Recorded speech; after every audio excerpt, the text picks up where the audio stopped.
하나님의 말씀은 사도행전 6장 6절에서 7절에 이르는 말씀이 되겠습니다.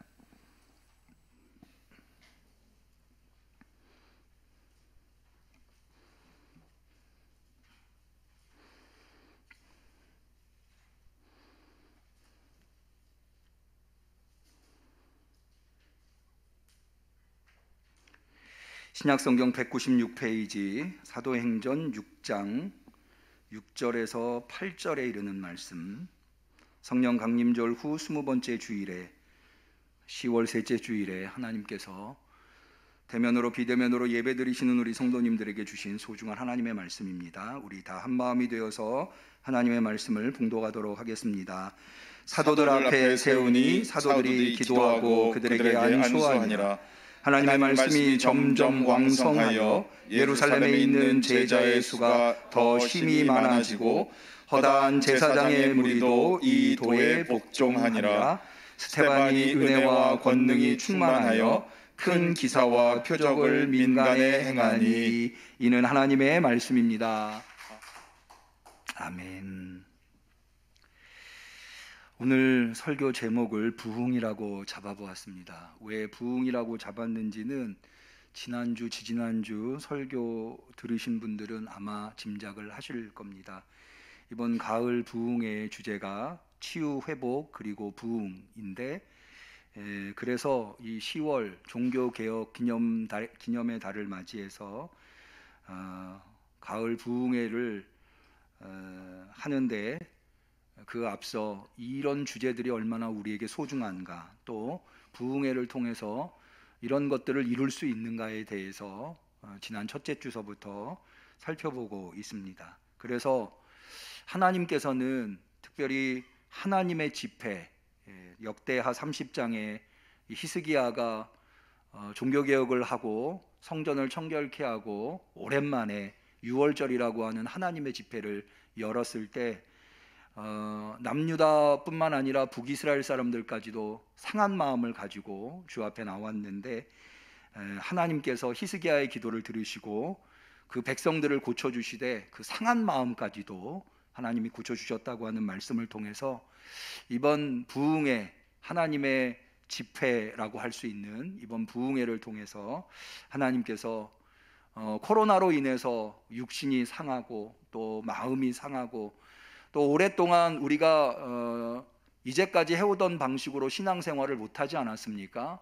초유의 사태가 발생해서 3년간 지금도 아직도 제한을 코로나로 인해서 받고 있습니다마는 예배를 마음껏 드리지 못하고 성도들의 모임을 갖지 못하고, 우리 교회적으로는 새성전을 하나님이 허락해 주셨는데 마음껏 전도를 할 수가 없는 그런 상황에 있었기 때문에 영적으로도 아픔이 있는데, 그런 육신적인 아픔, 또 마음의 상처, 영적인 아픔까지도 이번 집회를 통해서 남유다와 북이스라엘의 모든 백성의 상한 마음을 치유하신 하나님께서 모두 다 치유해 주실 뿐만 아니라, 또 우리가 이번 부흥회에 우리의 가족들이랄지 이웃들을 초청할 계획을 가지고 있잖아요.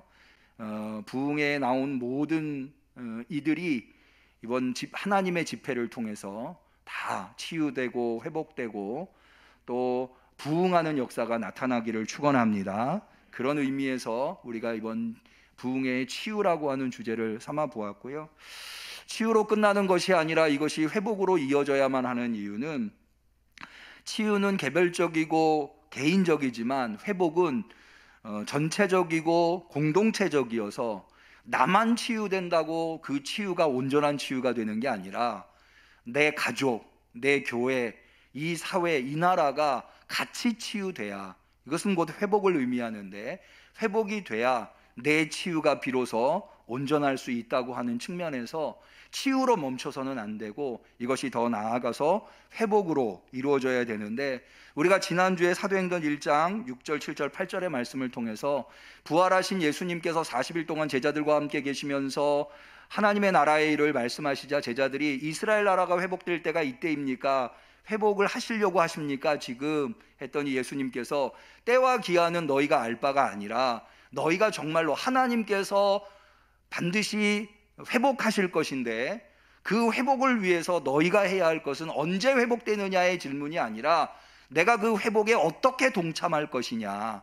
그래서 성령이 너희에게 임하시면 너희가 권능을 받고 예루살렘과 온 유대와 사마리아 땅끝까지 이르러 증인이 되는 것을 통해서 이 하나님의 회복하심의 역사에 동참하고 그로 말미암아 공동체가 회복된다고 하는 것, 그런 말씀들을 살펴보았습니다.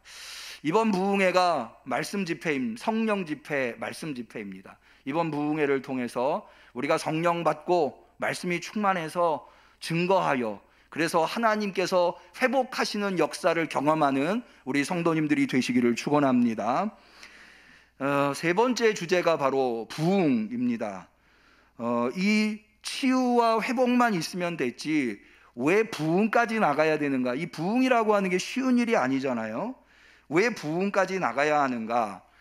라고 하는 질문을 할 때 이 치유와 하나님께서 치유하시고 회복하시는 이유는 바로 부흥을 위해서 해주시는 것이다. 하나님의 섭리는 치유와 회복으로 끝나지 않고 부흥까지 나가는 것이 하나님의 섭리다. 저는 그것을 에스겔서 37장, 여러분들이 잘 알고 계신 마른 뼈 계시 환상을 에스겔이 본 것을 통해서 알 수가 있는데요.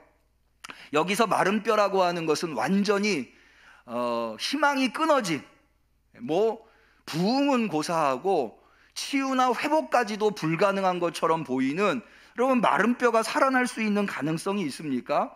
방금 돌아가신 분이 살아나는 것도 기적인데 돌아가셔서 한참이 지나서 살 이런 건 다 사라지고 뼈도 말라 비틀어진 그런 상황 속에서 이 마른 뼈가 살아난다고 하는 것은 정말 불가능한 일인데, 하나님께서 예언자 에스겔을 통해서 하나님의 말씀을 대언하라고 할 때 그 말씀을 대언했더니 어떤 일이 일어나느냐?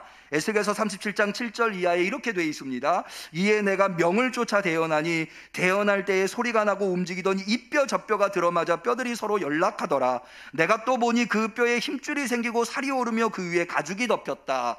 이게 바로 하나님의 말씀을 통한 치유와 회복이라고 하는 것을 알 수가 있는 거죠. 그런데요, 이 에스겔서 37장은 여기서 끝나지 않습니다. 더 이렇게 말씀이 이어지고 있습니다. 또 내게 이르시되 인자야 너는 생기를 향하여 대언하라. 생기에게 대언하여 이르기를 주 여호와의 말씀에 생기야 사방에서부터 불어와서 이 사망을 당한 자에게 불어서 살게 하라 하셨다 하라. 이에 내가 그 명대로 대언하였더니 생기가 그들에게 들어가매, 아까 이 뼈 저 뼈가 맞고 살이 덮였다고 하지 않았습니까? 그렇게 된 이들에게 생기가 들어가매 그들이 곧 살아나서 섰는데 극히 큰 군대더라. 극히 큰 군대가 되었다고 하는 것 믿으시기를 축원합니다. 그러니까 치유되고 회복되는 것도 기대할 수 없었던 마른 뼈에 하나님의 말씀이 선포되니까 그들이 치유되고 회복될 뿐만 아니라 누구도 예상할 수 없었던, 꿈꿀 수조차 없었던 극히 큰 군대를 이루었다고 하는 것, 이거는 부흥까지 이루어질 수 있다고 하는 것. 하나님의 계획은 그저 내가 치유되고 회복되는 것으로 끝이 아니라 부흥까지를 원하고 계시다고 하는 것 알 수 있다고 하는 거죠.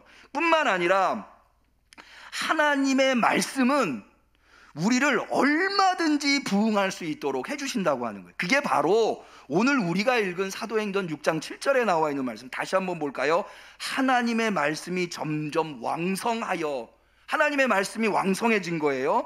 그랬더니 예루살렘에 있는 제자의 수가 더 심히 많아졌는데, 심지어 누구까지도 제자에 합류가 됐는가 하면 허다한 제사장의 무리, 여기 제사장이라고 하는 것은 기독교인을 얘기하는 게 아니라 유대교인들을 얘기하는 거예요. 특히 유대교인들을 지도하는 제사장들, 이 사람들은 기독교인이 될 가능성이 거의 0%에 가까운 사람들이거든요.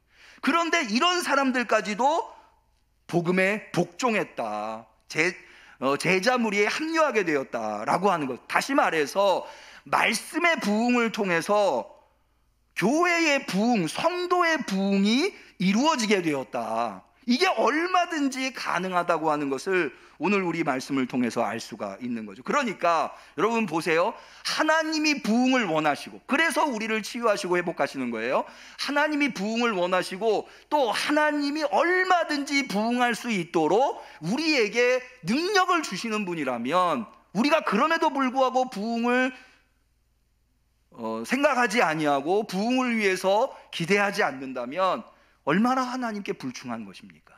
이번 부흥회를 통해서 우리 응암교회 성도들 모두 부흥하시고 우리 응암교회가 부흥하는 역사가 나타나기를 축원합니다. 그러면 어떻게 초대교회는 말씀이 부흥하게 되었을까요? 말씀의 부흥을 통해서 부흥이 이루어졌는데, 부흥을 경험하게 됐는데, 이루 말할 수 없는 부흥을 경험하게 되었어요. 어떻게 말씀이 부흥하게 됐을까요? 초대교회는. 그리고 그 말씀의 부흥은 어떻게 이런 성도와 교회의 부흥을 이룰 수 있게 만들어 놓은 것일까요? 오늘은 바로 이 지점에서 말씀을 통해서 교훈을 얻어보고자, 지혜를 얻어보고자 하는 것입니다. 사실 이 사도행전 6장의 시작은 이 말씀의 부흥, 성도와 교회의 부흥이 이루어진 엄청난 능력이 나타난 이 이야기의 시작은 그리 밝지 않습니다. 밝기보다는 어둡다고 할 수 있어요. 그건 뭐냐 하면 초대교회 안에 최초로 내부적인 문제가 발생합니다. 그건 뭐냐 하면 헬라파 과부들의 원망이 생겨난 거예요. 자, 우리 한번 6장 1절을 볼까요? 그때의 제자가 더 많아졌는데 헬라파 유대인들이 자기의 과부들이 그 매일 구제에 빠짐으로 히브리파 사람을 원망한대 라고 되어 있어요. 그러니까는 초대교회 안에 어떤 원망, 그리고 이 원망이 왜 생긴 원망이냐 하면, 여러분 초대교회는 자신의 것을 자신의 것이라고 생각하지 아니하고 사도들의 발 앞에 놓고 필요에 따라 나눠주었어요. 그런데 그 나눠주는 일을 사도들의 발 앞에다가 놓아서 했기 때문에 사도들이 그 일을 했어요. 그런데 그 나눠주는 일 중에 중요한 것이 뭐였는가 하면 과부들에게 나누어주는 거죠. 여러분 오늘날은 그렇지 않습니다만은 고대에서 과부라고 하면 남편이 먼저 세상을 떠나고 홀로 세상에 남아있는 여성들 같은 경우는 생계를 꾸려갈 수 있는 가능성이 전혀 없었어요. 누군가 그를 도와주지 않으면 그들은 살아갈 수가 없었어요. 교회 안에 그런 과부들이 생겨난 거죠. 있게 된 거죠. 그래서 그들에게 매일 구제함으로 음식을 제공했어요. 그런데 초대교회가 폭발적으로 성도들이 늘어나기 시작한 거예요. 거기에는 히브리파 과부만 있는 게 아니라 헬라파 과부. 이게 무슨 얘기냐면 히브리파 과부라고 하는 것은 히브리어를 유대인들이 사용하는 히브리어를 모국어로, 그러니까 자신의 언어로 사용하는 과부들을 얘기해요. 헬라파 과부라고 하는 것은 히브리어가 아니라 당시의 국제어인 오늘날로 따지면 영어 같은 그런 헬라어를 훨씬 자신의 언어로 사용하는 그런 과부들. 그러면 이 헬라파 과부들이 어떻게 생겨나게 됐는가? 유대인들은 너나 할 것 없이 누구나 다 삶의 마지막을 예루살렘, 성전이 있는 예루살렘에서 보내고 싶어 했어요. 그런데 원래 유대 땅에서 살고 있는 유대인들은 이제 거기서 살다가, 그러니까는 히브리어를 자기의 언어로 사용하고 있었겠죠. 그 사람들이 예루살렘에서 지내다가 남편이 먼저 떠나서 과부가 된 경우, 그런데 그들이 그리스도인이 된 거예요. 그런 사람들을 히브리파 과부라고 합니다. 그런데 여기에 어떤 사람들이 합류하게 되는가 하면 예루살렘에는 이렇게 원래부터 예루살렘이나 유대 땅에 살고 있었던 사람이 아니라 이방 지역에서 바벨론 포로 이후에 유대인들은 세계각지로 흩어졌거든요. 세계각지로 흩어져서 살다가, 그러니까는 그 땅의 언어들을 사용했겠죠. 그런데 말년에 임종이 가까워서는 예루살렘에서 임종을 맡고 싶어서 부부가 자녀들 다 출가시키고 부부가 예루살렘에 와서 사는 경우들이 있었어요. 그러다가 아무래도 남자가 먼저 세상을 떠나게 되니까 여성 혼자 남게 됐고, 그가 그리스도인이 된 경우, 그는 히브리어보다는 헬라어를 더 잘 사용할 수 있는, 그러니까는 교회 안에는 두 부류의 과부들이 생겨나게 된 거죠. 그런데 사도들이 대부분 누구냐? 히브리파 사람들, 히브리파 그리스도인들이에요. 왜냐하면은 사도들은 다 갈릴리 지역에서 유대 땅에서 살고 있었던 사람들이잖아요. 예수님도 그랬고. 그러니까 이 헬라파 과부들이 구제를 받는데 아무래도 히브리파 과부들보다 우리가 차별 대우를 받고 있다, 이런 생각이 든 것 같아요. 그래서 원망이 생겨난 거죠. 이 문제를 해결하기 위해서 사도들이 전체 회의를 엽니다. 그리고는 원망이 생겨나게 된 원인, 원망이 생겨났다고 하는 것을 인정하고 원망이 생겨나게 된 원인을 진단합니다. 그게 뭐냐 하면, 원래 사도들은 원래 해야 할 일이 말씀 전하고 기도하는 일이었어요. 그런데 처음에는 구제하는 일은 아주 사소한 일이었어요. 약간의 힘만 기울이면 됐었어요. 그런데 점점점 성도가 많아지다 보니까 과부들도 많아지고 오히려 주객이 전도된 거예요. 이 일을 하다가 말씀 전하는 일, 기도하는 일에 침해를 받을 정도로 이 일이 많아지게 된 거죠.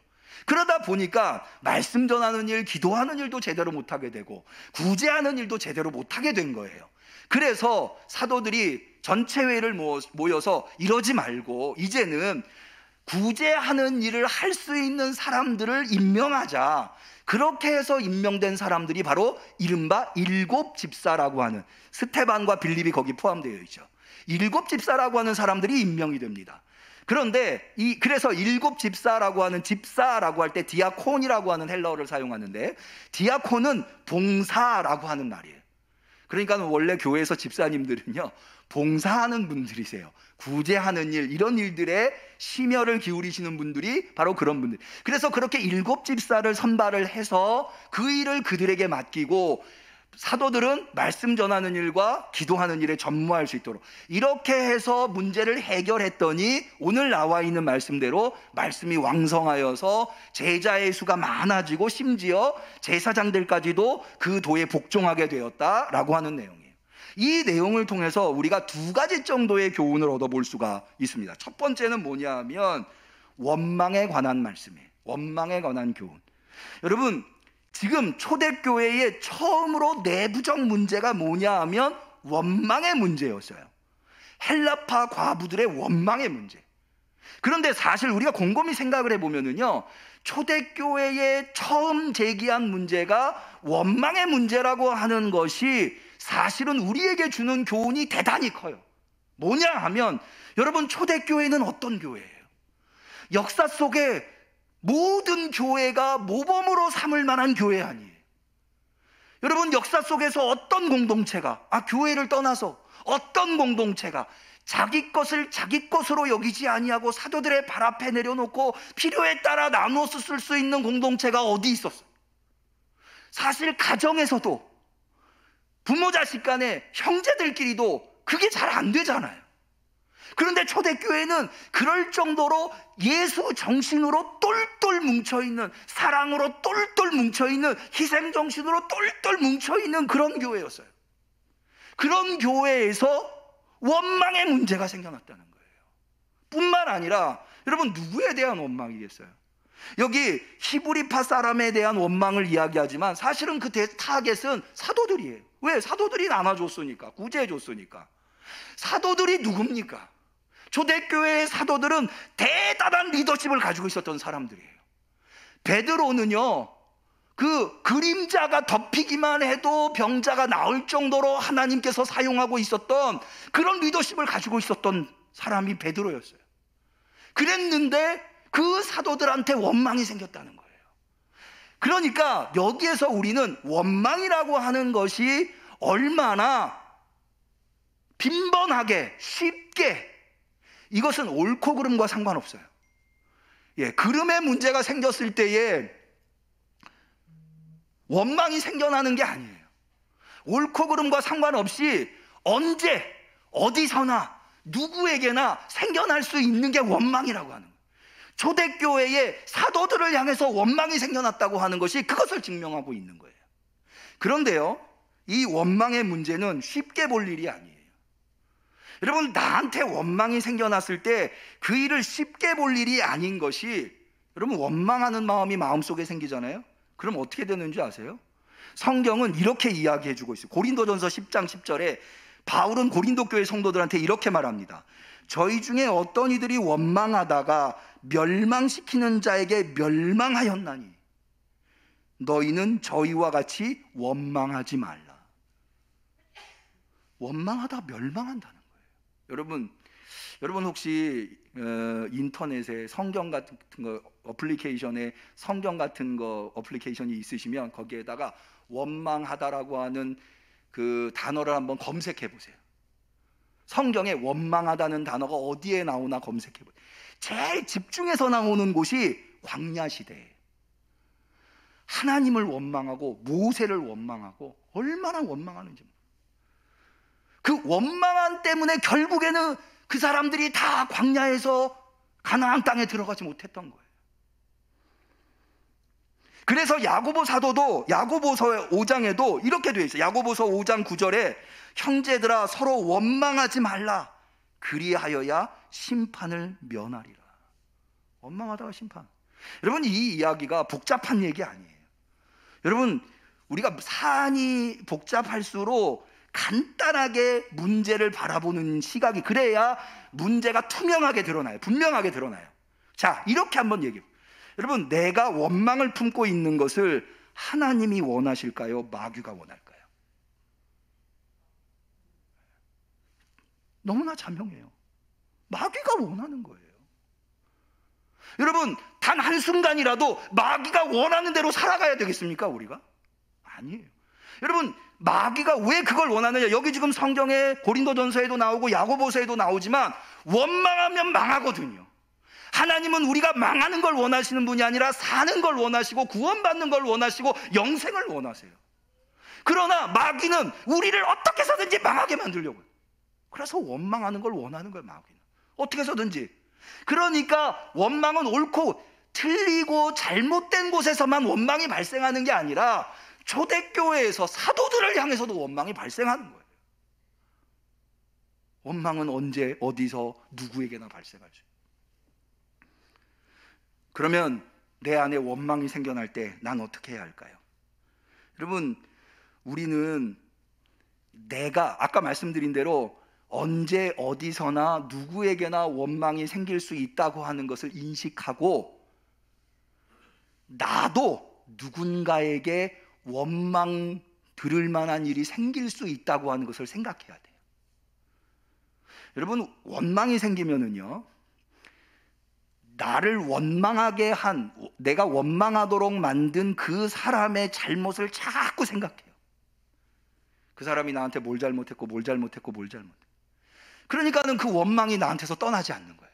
그런데 여러분, 그 순간에 우리 그리스도인들은요, 내 안에 원망이 생겼을 때 그에 대해서 생각해야 할 것이 아니라 나에 대해서 생각을 해야 돼. 나에 대해서. 그가 나한테 원망 줄 만한 일들을 했는가? 이거 물론 그것도 중요해요. 그러나 그로 인해서 내가 원망을 하게 되면 나는 어떻게 될 건가? 이거를 생각해야 돼요.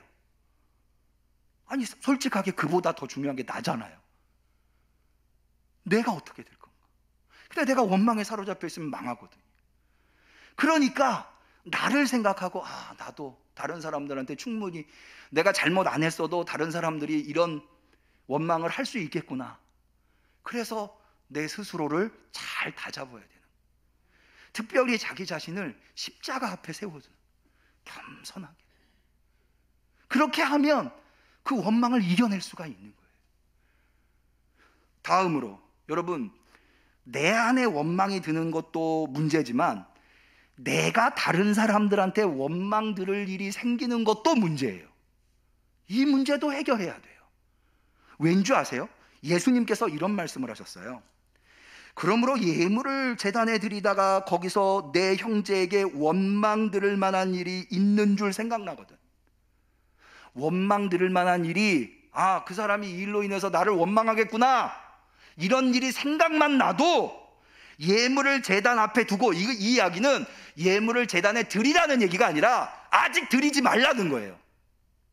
원망 들을 만한, 그 사람이 나 원망하겠구나 이런 생각이 나면 아직 예물을 준비했더라도 드리지 말라는 거예요. 먼저 가서 형제와 화목하고 그 후에 와서 예물을 드려라. 왜 그런 줄 아세요? 여러분, 예물을 하나님 앞에 왜 드려요? 하나님과 우리와의 관계를 아름답게 만들고 사랑의 관계, 평화의 관계, 기쁨의 관계 만들려고 드리는 거예요. 그런데요, 하나님은 나와 관계한 내 가족, 내 형제, 내 이웃, 내 교우, 그런 사람들과 원망들을 만한 일이 생겨서 관계가 깨지려고 하면 그런 상황에서 내가 드리는 예물은 하나님 받지 않으시겠다는 거예요. 여러분, 이건 굉장히 중요한 포인트를 담고 있는데요. 왜 그런가 하면, 여러분, 우리가 예물을 드릴 때 그 예물이 어떻게 마련된 예물이에요. 어떤 예물도 손쉽게 마련된 예물은 아무도 없어요. 아무것도 없어요. 여러분, 11조 드릴 때 정말 눈물로 땀으로 거기에 엄청난 노력을 담아서 하나님 앞에 드리는 거잖아요. 11조만 그렇습니까? 모든 예물이 다 그렇죠. 그게 어떤 돈인데, 그걸 하나님 앞에 드릴 때 하나님이 이 예물을 꼭 받아주시기를 바라는 마음이 우리 안에 있잖아요. 그런데 그게 하나님께 상달되려면 뭐부터 해결하라고요? 원망 드릴 만한 일부터 해결하라고. 원망 드릴 만한. 그래야 그 예물을 하나님께 상달된다는. 여러분, 이 자리에 나올 때 아마 이 자리에 나오신 성도님 중에 단 한 분도 쉽게 이 자리에 나오신 분 없으실 거예요. 여러분, 이 자리에 나오시면서 무슨 생각을 하세요? 여러분들이 드리는 예배, 여러분들이 드리는 기도, 여러분들이 드리는 찬양, 여러분들이 드리는 감사 다 하나님이 받으시기를 기대하면서 나오신 거 아니에요? 그렇게 되시기를 축원합니다. 그런데 내가 누군가에게 원망 들을 만한 일이 있어요. 그러면 제대로 전달이 안 된다는 거예요. 신앙인이 아니라면 몰라도 신앙인이라면, 여러분, 이렇게 생각할 수 있어요. 내가 뭘 잘못했다고, 내가 뭘 잘못했는데 날 원망해? 그렇게 생각할 수 있어요. 여러분, 사도들도 마찬가지. 사도들이 뭘 그렇게 잘못했겠어요? 성령 충만한 사도들이. 그거 헬라파 과부들이 그 오해해서 그런가, 신경 쓸 필요 없어, 그러고 넘어갈 수도 있어요. 그런데 사도들은 그렇게 하지 않았어요. 원망 들을 만한 일이 생겼더니 그들을 불러 모았어요. 그리고 그 일이 왜 생겼는지, 원망 들을 수 있는, 그들이 원망할 수 있는 상황에 대해서 인정했어요. 시시비비를 따지지 않았어요. 계속해서 말씀드립니다마는 원망은 옳고 그름의 문제에서 생기는 게 아니라니까요. 언제 어디서나 누구에게나 생길 수 있어요. 그래서 사도들은 그들의 원망을 인정했어요. 그리고 그럴 수 있다고 인정했어요. 그리고 그들의 마음을 이 사도들이 어떻게 해결하는지 보실까요? 7집사를 선택했다고 그랬죠. 근데 이 7집사가 모두 다 헬라파 그리스도인들이에요. 헬라파인들로 이 7집사를 세워요. 왜? 그들이 히브리파 그리스도인들이 나눠주니까 자기들이 차별받는다고 생각을 해서. 그렇게까지 할 필요는 없잖아요. 예를 들어서 7명 세울 거면 셋, 한 명은 사도가 하고 그런달지, 그렇게 해도 되잖아요. 7명 모두를 헬라파 그리스도인으로 세우면 히브리파 과부들이 오히려 역차별 당한다고 얘기할 수도 있잖아요. 뭘 말씀드리려고 하는 거 아니, 시시비비를 따지려고 한 게 아니라 마음을 만져주는 거예요. 그래, 원망할 수 있어. 그 원망을 풀어주기 위해서 마음을 만져주는 거예요. 7명 모두를 헬라파 그리스도인으로 세우는 거예요. 그렇게 해서 문제를 해결하는 거예요. 그렇게 해서 문제를 해결했더니 어떻게 되느냐, 우리 5절을 한번 볼까요? 온 무리가 이 말을 어떻게 했다고요? 기뻐했어요. 그렇게 원망의 문제가 해결됐더니 원망은 사라지고 기쁨으로 가득 찼다는 거예요. 여러분, 여러분들의 삶에 원망이 사라지고 기쁨으로 채워지기를 축원합니다. 여러분, 여러분의 가정에, 여러분 가정에서도 부부간에 원망이 생길 수 있잖아요. 부모 자식 간에, 형제 간에 원망 생길 수 있잖아요. 그런 원망이 하나님의 말씀으로 지혜롭게 잘 해결되고 기쁨으로 가득한 가정이 되시기를 축원합니다. 우리 교회도 마찬가지. 여러 사람들이 한꺼번에 있다 보니까 예상치 않게 원망이 생길 수 있어요. 그런데 우리가 그걸 잘 하나님의 뜻대로 지혜로 잘 해결하고 오직 기쁨으로 가득 찬 우리 응암교회가 되시기를 축원합니다. 그게 바로 오늘 본문에서 얻을 수 있는 첫 번째 교훈. 두 번째 교훈은 뭐냐면, 이제 우리가 원래 얘기했었던 어떻게 초대교회는 말씀이 부흥하게 되었는가, 어떻게 그 말씀이 성도와 교회를 부흥시켰는가? 자, 이렇게 해서 7명이 세워졌어요. 그런데요, 이 사람들이 왜 세워졌어요? 구제하는 일 하라고. 그런데 그 다음에 보면 이 스테반을 비롯한 7집사가 구제하는 일을 했다고 하는 내용은 단 한 번도 안 나와요. 그리고 무슨 내용이 나오냐? 우리가 8절에 읽었습니다마는 스테반이 은혜와 권능이 충만하여 큰 기사와 표적을 민간에 행하면서 회당에 다니면서 각 회당에서 사람들과 변론했어요. 그랬더니 스테반이 말함을 당치를 못했다고 되어 있어요. 스테반의 전도뿐만 아니라 그 다음에 스테반이 이로 인해서 순교하고 8장에 가면 빌립 집사의 사마리아 전도가 나와요. 다시 말해서 7집사가 구제를 위해서 세워졌지만 그들은 전도, 말씀을 전하는 일에 최선을 다했어요. 왜 그렇게 됐을까? 왜 그렇게 됐냐면, 자, 다시 한 번 더 5절을 보죠. 5절에 이 7집사가 어떤 사람들이었냐면 온 무리가 이 말을 기뻐하여 믿음과 뭐가 충만한 사람? 성령이 충만한 사람. 여러분, 성령이 충만하잖아요. 그러면 말씀이 충만할 수밖에 없어요. 말씀이 충만하면은요, 내 안에 말씀이 충만하잖아요. 성령 충만으로 말미암아 말씀이 충만하잖아요. 그러면 그 말씀을 내 곁에 있는 사람, 심지어 그 말을 듣기 싫어하는 사람에게도 그 말을 전하지 않고는 견딜 수 없게 돼요. 내 마음 안에 성령 충만으로 말미암아 말씀이 충만합니다. 그렇게, 물론 내가 그렇게 해서 말씀을 전하잖아요. 그럼 거부하는 사람들도 있어요. 그런데요, 말씀에는 능력이 있어요. 말씀에는 위대한 능력이 있음을 믿으시기를 바라요. 말씀을 전했을 때 수많은 사람들이 그 도에 합류하고 심지어 제사장들까지 이 도에 굴복했다고 돼요. 여러분, 여기에서 부흥의 진정한 의미가 뭔가를 우리가 알 수 있어요. 여러분, 부흥은요, 사람 많이 모으는 거, 그게 부흥이라고 생각하시는데요, 아니에요. 진정한 부흥은 말씀에 무릎 꿇는 사람들, 말씀에 굴복하는 사람들이 생겨나는 거예요. 그게 진정한 부흥이에요. 여러분, 우리 응암교회는 이 부흥이 이루어지기를 축원합니다.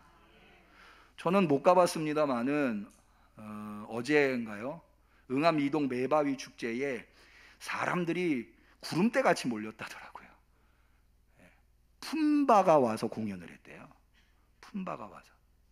품바 공연이 그렇게 재밌었다 하더라고요. 여러분, 품바가 와도 사람들은 모여요. 사람 모으는 게 부흥이 아니에요. 사람 아무리 많이 모아도 말씀에 굴복하는 사람들이 생겨나지 않으면 그거는 진정한 부흥이라고 할 수가 없어요. 말씀에 굴복하는 사람들이 생겨나야 돼요. 내가 먼저 말씀에 굴복하고요, 그 굴복된 말씀이 나를 지배함으로 말미암아 그 말씀을 내가 사랑하는 이웃 가족들에게 전달하여서 그가 내 진정성을 받고 그 말씀에 굴복하는 일들이 많이 생겨날 때, 여러분, 품바 공연에 모여 있었던 수많은 사람들이 모였다 흩어지면서 세상에 빛과 소금 되나요? 말씀에 굴복한 사람들만 흩어져도 세상에 빛과 소금이 되는 거예요. 굴복하는 게 필요한 거예요. 어떤 신학생이요, 수업 시간에 교수님한테 이런 질문을 했대요. 교수님, 저는 예수님이 그리스도라고 하는 것 인정합니다. 예수님이 우리의 죄를 대속하시고 우리를 구원하셨다는 것 인정합니다. 믿습니다. 하나님이 나를 창조하시고 이 세상을 창조했다는 것 믿습니다. 그런데 내 삶의 주인은 내가 되면 안 될까요? 그리고 다 인정해도 내 삶의 주인으로 내가 주인이 되면 안 될까요? 그랬더니 교수님이 듣고 이렇게 얘기를 했대요. 자, 이 질문에 대답해 볼 수 있는 학생이 있으면 한번 대답해 보시라. 그랬더니 어떤 학생이 이렇게 대답을 했대요. 아, 그거는 내가 내 삶의 참 주인이 될 수 없고 내 삶의 참 주인은 하나님 뿐이시기 때문에 내가 내 삶의 참 주인인 하나님을 주인으로 삼을 때만 나는 나다운 삶을 살아갈 수 있다 라는 대답을 했대요. 사실은 매우 성경적이고 매우 모범적인 답안이에요. 이 질문을 한 학생이 이 대답을 듣고 어떤 태도를 보였느냐? 너무나 뻔한 대답에 그런 대답 말고 좀 뭔가 내가 확 마음에 끌릴 만한 그런 대답 없습니까? 라고 하지 않고 이 모범 답안에 맞습니다. 그렇습니다. 이 학생이 이런 학생이었대요. 여러분, 되게 신학을 하겠다고 오는 사람들은 교회에서 사랑을 많이 받은 사람들이에요. 그러니까는 인생의 비참한 순간을 경험한 사람들은, 물론 그런 분들도 있지만 되게 젊은 학생들은 그런 학생들이 아니에요. 사랑 많이 받고 이런 학생. 그런데 이 학생은요, 인생의 가장 비참한 순간을 맞이했었던 학생이었대요. 이때까지 자기가 자신의 삶의 주인으로 살아왔던 거예요. 그랬는데 결국에는 자신의 삶의 주인으로 자기가 살아온 그 끝이 어디였냐면 자살이었다는 거예요. 더 이상 삶을 끌고 갈 수 없는, 이게 내 삶의 주인으로 내가 살아가는 거구나. 그 순간, 더 이상 자신이 끌고 갈 수 없는 상황, 자신의 삶을 끌고 갈 수 없는 인생의 마지막 순간에 하나님을 만난 거예요. 그리고는 하나님께 그 주인의 자리를 내어드린 거죠. 그렇게 함으로써 내가 하나님을 위해서 살아야 되겠다고 신학생이 되고 서울신대에 오게 된 거예요. 여러분, 말씀에 굴복해야 돼요. 그게 진짜 부흥이에요. 그런 말씀의 굴복이 이루어져야 치유도 회복도 다 의미 있는 것이 되는 거예요. 여러분, 이번 부흥회를 통해서 말씀에 굴복하는 부흥이 이루어지기를 축원합니다. 말씀을 좀 정리해 보죠. 여러분, 우리 중에 이런 분들이 계실 수 있을지 몰라요. 목사님, 교회의 부흥이 꼭 나의 부흥, 교회의 부흥과 내 부흥이 무슨 상관이 있습니까? 내가 치료되고 내가 회복되는 거는 내가 좋은 거니까. 하지만 교회 부흥된다고 내가 뭐가 그렇게 그게 꼭 돼야 되는 겁니까? 혹시 그런 분 없으시겠지만 그런 질문을 하시는 분이 있다고 한다면 잘못 생각하신 거예요. 교회가 부흥돼서 내가 뭔가 이득을 얻는 게 아니에요. 방금 말씀드렸죠? 내가 부흥하는 거예요. 내가 먼저 성령 받아서, 성령 받으면 말씀 충만해져서 내가 복음을 전하지 않고는 견딜 수 없는 상황, 그렇게 돼서 복음을 전했더니 성도의 부흥이, 교회의 부흥이 일어나는 거예요. 마치 여러분, 물은 위에서 아래로 흐르는 것이 자연스럽죠? 뭔가가 가로놓여 있거나 막히지 않으면 물은 위에서 아래로 흘러요. 내가 성령 충만을 받고 내가 말씀 충만을 받으면 자연스럽게 이루어지는 것이 교회의 부흥인 거예요. 그렇게 됨으로 말미암아 내가 이 자연스러운 흐름에 방해거리가 되지 않는 거죠. 또 한 가지, 여러분, 저는 기회가 있을 때마다 말씀드립니다만은 하나님께서 여기 응암로 32길 6-3 여기에 새 성전을 하나님이 허락해 주신 것은 성전 하나가 더 필요해서 여기에 성전을 허락해 주신 것만은 아니라고 봐요. 그거보다 훨씬 더 깊고 높은 하나님의 뜻이 있다고 보는데, 이 지역에서, 이 위치에서 우리 응암교회가 새 성전을 통해서 꼭 감당해야만 하는, 우리 교회만이 감당할 수 있는 사명이 있기 때문에 그 사명 감당하라고 우리에게 이 새 성전을 허락하신 줄로 믿어요. 그런데 그 사명 감당하려면 더 많은 일꾼이 있어야 돼요. 말씀에 굴복하는 사람들이 더 많이 생겨나야 돼요. 그래야 훨씬 더 잘 감당할 수 있죠. 여러분, 하나님의 뜻을 잘 감당해서 하나님께 영광 올려드리는 교회에서 신앙생활 하고 싶으시죠? 좀 아멘을 크게 좀 하셨지. 하나님께 영광 올려드리는 교회에서 신앙생활 하고 싶으시죠? 예, 저도 그러고 싶어요. 우리 누구나 다 그러실 거예요.